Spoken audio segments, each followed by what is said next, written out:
Bab 910. Apakah kamu bodoh? Segala sesuatu yang terjadi di hadapannya terlihat seperti ilusi. Jika itu bukan ilusi, mengapa ada pria kecil yang persis seperti dirinya, dan memanggil dirinya Daddy, dan memanggil Audrey Han Mommy? Apakah ini putra mereka berdua? Jika ini ilusi, mengapa rasa sakit di kaki begitu jelas? Begitu jelas seolah-olah semua ini nyata dan sedang terjadi. Jadi, apakah ini nyata atau ilusi? Golden Ye jadi bingung untuk sementara waktu. Ketika dia mendengar pria kecil itu mengatakan dia tidak menginginkannya, dia tanpa sadar menyipitkan matanya, dan seluruh tubuhnya mengeluarkan aura yang berbahaya. Tidak mau dia. Dia yang mendekatinya, mana mungkin dia akan membiarkan dia pergi begitu saja. Melihat pria kecil itu memeluk Audrey Han dengan erat, dia saja belum sering melakukan postur intim seperti itu, mengapa bocah kecil ini bisa? Sambil berpikir, Golden Ye mengulurkan tangannya dan meraih kerah Glenn, dan mengangkatnya. Ah, Daddy, turunkan aku. Turunkan aku. Karena diangkat, seluruh tubuh Glenn mengambang di udara, karena pakaian yang dia kenakan tebal, jadi gerakannya tidak terlalu nyaman.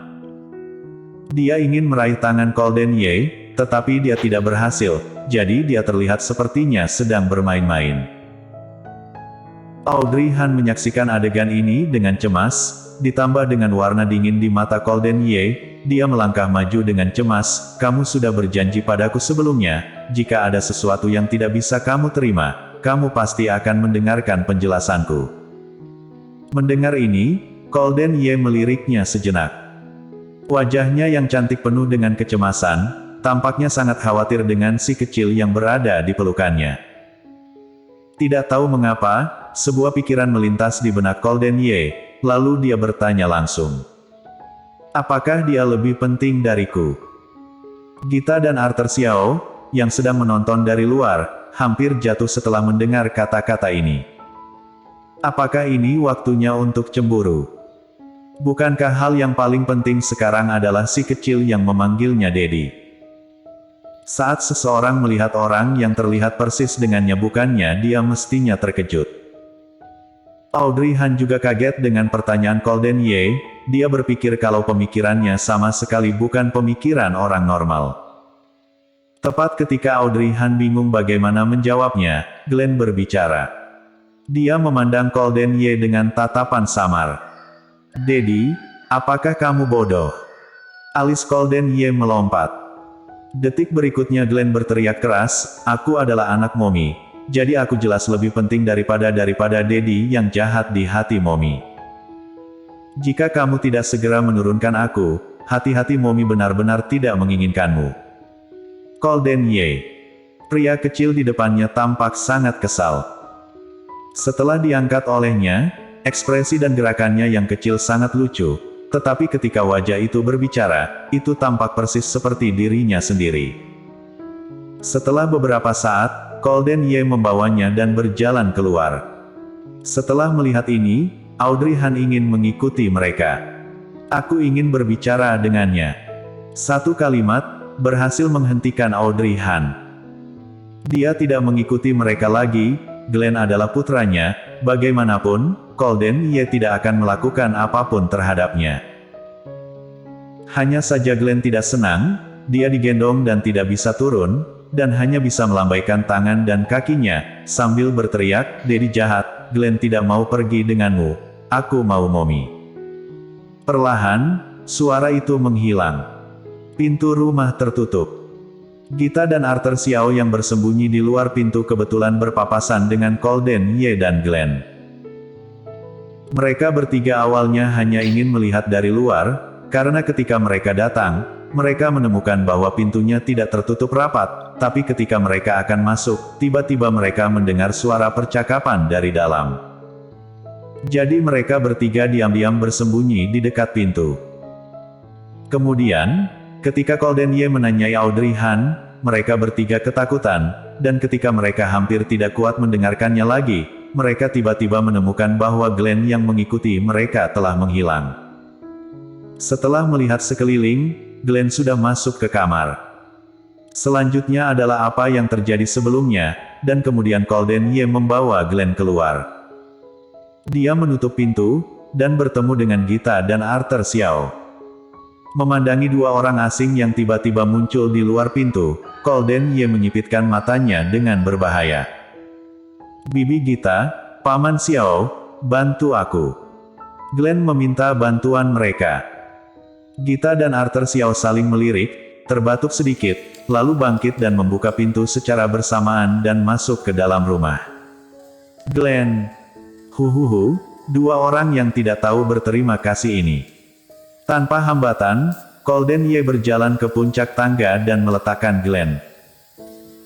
Begitu kaki Glenn menyentuh tanah, dia tadinya ingin kabur, tapi setelah berlari 2 langkah, Golden Ye meraih topi jaketnya dan dia pun menjadi berjalan di tempat dan tidak bisa bergerak maju. Setelah mengeluh selama beberapa saat, dia menoleh dengan tiba-tiba dan menggigit pergelangan tangan Golden Ye. Golden Ye hanya merasakan rasa sakit yang menusuk di pergelangan tangannya, yang membuat alisnya mengernyit, dan tanpa sadar menyingkirkan pria kecil itu. Tetapi ketika dia melihat wajahnya, Golden Ye menahan diri, dan bertanya dengan suara dingin, "Apakah sudah cukup?" Setelah merasa cukup, Glenn pun berhenti menggigitnya. Golden Ye menundukkan kepalanya dan melihat deretan bekas gigi kecil di pergelangan tangannya. Ketika dia mengangkat matanya lagi, Glenn menyeringai padanya dan memamerkan giginya. Melihat noda darah di giginya, Golden Ye merasa sangat tersentuh dan dia mengulurkan tangannya untuk menyeka noda darah di giginya. "Ayo, apa yang sebenarnya terjadi?" Glenn menepuk tangannya, menyilangkan tangan kecilnya di dadanya dengan kesal, dan berbalik untuk mengabaikannya. Perasaan lucu muncul di mata hitam gelap Golden Ye. Pria kecil ini memiliki temperamen yang besar juga. Namun, tapi dia tidak akan menyerah untuk mengetahui kebenarannya. Tidak mau bilang. "Oke, kamu bilang dulu, kamu siapa?" Glenn tidak menjawab kata-katanya, dan tubuhnya memutar ke sisi lain lagi. Golden Ye mengangkat alisnya, "Barusan. Kamu memanggilku Daddy," kata Daddy menyinggung Glenn. Dia sedikit marah, dan berkata dengan arogan, "Kamu salah dengar, kamu bukan dadiku." "Benarkah? Kalau begitu siapa yang kamu panggil?" "Yang di luar pintu." Tentu saja Golden Ye tahu itu tidak benar, tapi si kecil ini sedang keras kepala dengannya, jadi dia sekalian menggodanya. Dengan wajah ini, dan usia yang begitu muda, ditambah dia memanggilnya Daddy. Meskipun sulit dipercaya, tapi fakta ada di depannya, apalagi yang bisa dia pikirkan. Glenn menatap Golden Ye, lalu menirunya menyipitkan matanya, "Kamu terlalu kejam, kamu ingin aku membuatku menarik Paman Xiao ke dalam masalah ini, aku tidak akan menurutimu." Golden Ye tidak menyangka bocah kecil ini begitu cerdas, dia mengulurkan tangan dan mencubit pipinya, dan menyipitkan matanya ke arah dia.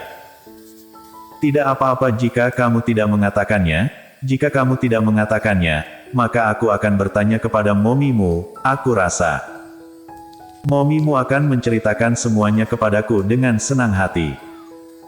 Mendengar dia akan pergi mencari mominya, Glenn langsung cemas, tetapi setelah berpikir lagi, dia berkata lagi, "Aku sudah mendengar semuanya di luar pintu barusan.